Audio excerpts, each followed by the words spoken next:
Welcome to the channel. My name is Matthias. Today we're going to talk about Immortal X-Men issues 1 and 2, written by Kieran Gillen.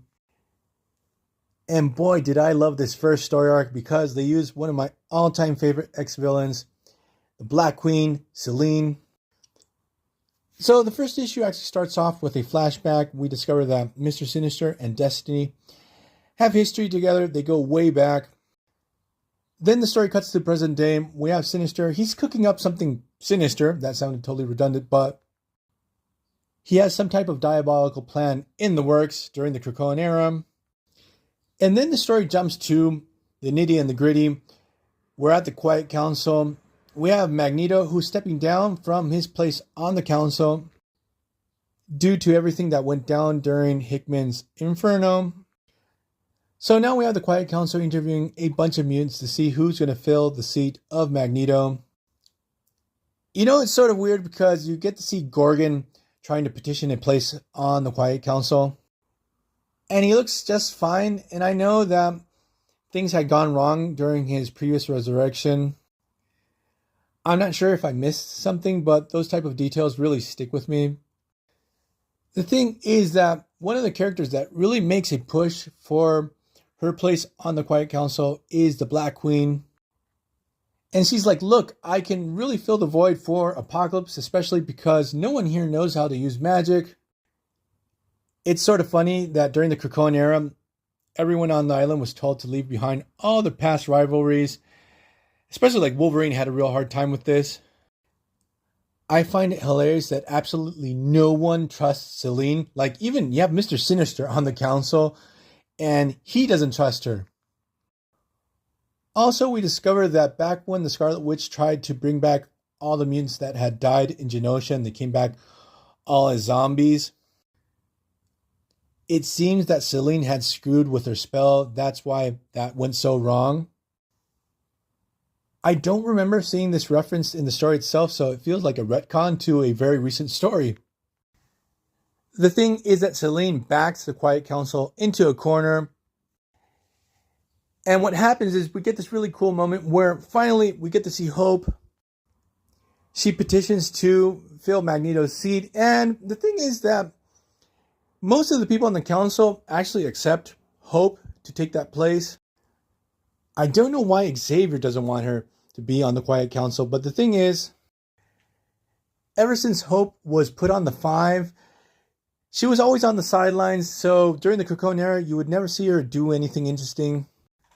Like in general, it was so weird with the 5 that they played a pivotal role during the Krakoan era, but no one really paid attention to them as characters.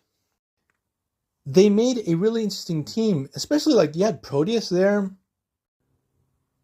So what happens is the Black Queen takes this very poorly that she didn't get the seat on the council.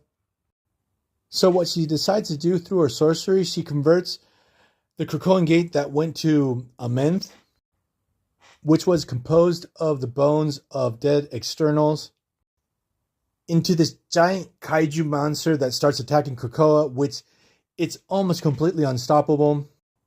So it's really cool to see how each character tries to take down this monster, especially the collaboration between Hope and Exodus.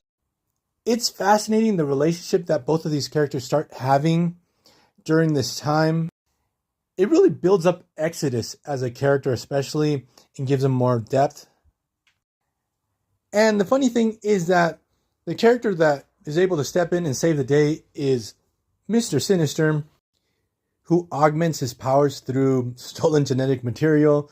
The thing is, the monster is actually still a risk because the Black Queen can step in at any moment and reanimate it. So what happens is Hope, who is pretty hardcore, actually discovers through Destiny where the Black Queen is going to be.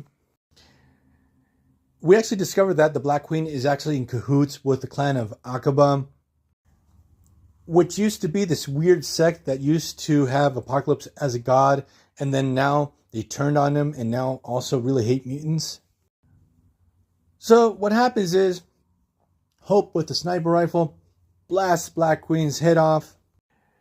And what happens is when they resurrect the Black Queen, Exodus actually goes into her mind because obviously Exodus is an insanely powerful telepath.